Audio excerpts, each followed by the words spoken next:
Leslie Carretero et Charlotte Boissieu nous ont rejoint toutes les deux sur ce plateau. Merci beaucoup d'être là. On sait à quel point la journée a été dense pour vous, pour pouvoir justement raconter ce précieux témoignage. Leslie, je me tourne d'abord vers vous. Comment est-ce que Mariam vous a contacté, vous, l'équipe d'Info Migrants?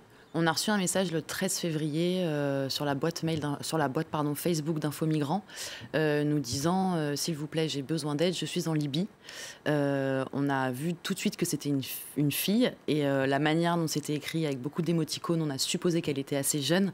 On l'a appelée tout de suite, enfin, elle nous a donné son numéro, on l'a appelée tout de suite et ensuite, à sa voix, on a senti qu'elle était en danger, elle parlait tout bas, elle chuchotait et très vite, je lui ai dit, est-ce que vous préférez qu'on se parle par message? Elle m'a dit oui, je préfère, je me sens pas en sécurité et on a correspondu à partir de là par WhatsApp, Charlotte et moi. Et Charlotte, comment est-ce qu'on sait, elle vous a sans doute expliqué, la manière dont elle s'est retrouvée entre les mains de ce bourreau? Oui, comme beaucoup de migrantes comme Mariam, elle est partie de Côte d'Ivoire après avoir payé un passeur avec sa petite sœur qui l'a emmenée directement en Libye.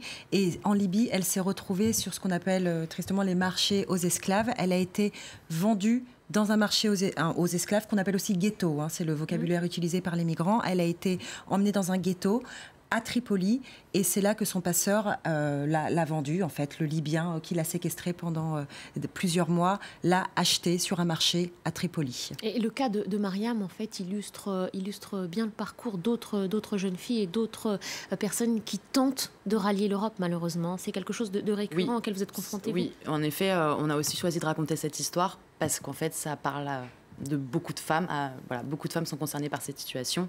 Et donc voilà, l'histoire de Mariam est un cas parmi tant d'autres, malheureusement. Alors on va revenir sur le récit. Oui, Charlotte. Non, un cas parmi tant d'autres, mais assez exceptionnel du fait de son jeune âge. Parce que c'est vrai qu'on a dû faire un choix. Oui. Pourquoi parler de Mariam et pas d'une autre femme? Parce que Mariam a 15 ans. Et 15 ans, c'est extrêmement jeune, évidemment.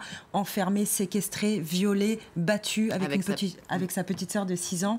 C'est un témoignage tellement rare et tellement poignant qu'on a fait le choix, la rédaction d'Info Migrants, de parler d'elle pour illustrer le drame des femmes migrantes en Libye. Et des femmes enfants, des mineurs. À compter du 18 mars dernier, Charlotte, plus aucune nouvelle. Vous avez l'habitude donc d'échanger via l'application WhatsApp. À partir de cette date-là, silence radio. Oui, c'est ce que disait Leslie. On avait pris l'habitude de lui parler tous les jours, donc une fréquence très élevée. Et à partir du 18 mars, plus aucune nouvelle. Elle nous a plus envoyé ni de messages, ni rien, ni de son, ni d'image.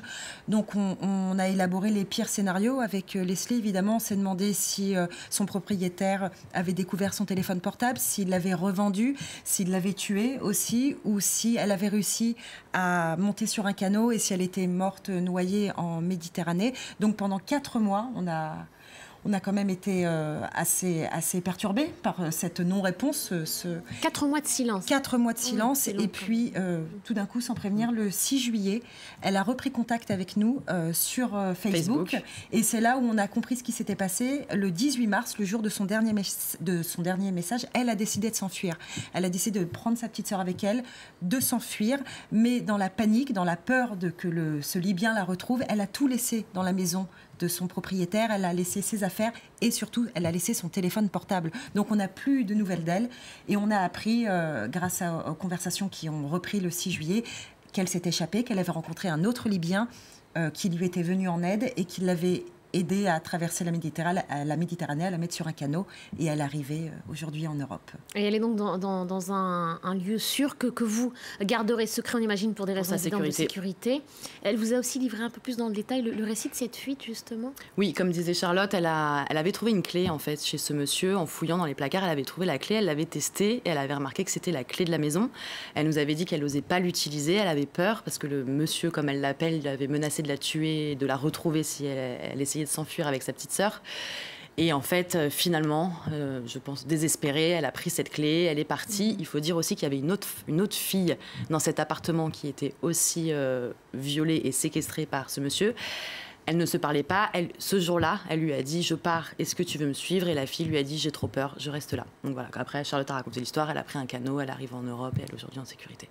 Et pourquoi vous avez fait le choix de ce format-là, donc ce récit qui est illustré par Adèle Gastel? Pourquoi ce format-là? Alors c'est un format à la fois sobre et extrêmement visuel. Et pour raconter l'histoire de Mariam, on avait besoin d'un format très visuel avec des dessins animés, parce que évidemment, on avait énormément de photos d'elle, de Mariam, de sa petite sœur, des locaux, mais pour ne pas la mettre en danger pour sa sécurité, on s'est demandé comment illustrer cette histoire aussi forte.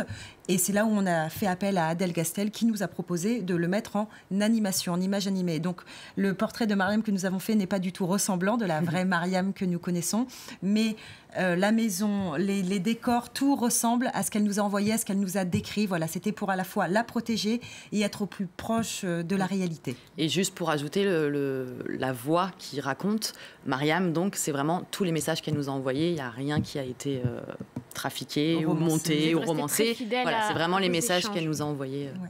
Et vous allez garder le lien avec elle, le contact avec elle? On aimerait bien. On aimerait bien. On sait, tout ce qu'on peut divulguer, c'est qu'elle souhaite se rendre en France ou en Belgique, si c'est possible. Voilà. Pour rejoindre de la famille? Elle parle français. Parce qu'elle parle français. Voilà. Donc, on lui a dit, évidemment, si un jour tu arrives à atteindre Paris, fais-nous signe, voilà, pour qu'on puisse faire le suivi de cette histoire et enfin la rencontrer. Et on serait ravis d'avoir la suite de ce précieux témoignage que vous pouvez retrouver dans son intégralité. C'est sur le site Info Migrants. Voilà, il s'affiche sur vos écrans. Je vous invite vivement à parcourir ce site et à visionner dans son intégralité donc ce précieux témoignage. Merci à toutes les deux. Merci d'être venues nous raconter cette histoire qui, heureusement, se finit bien. Ce n'est pas toujours le cas dans ce genre d'actualité-là. Merci à toutes les deux.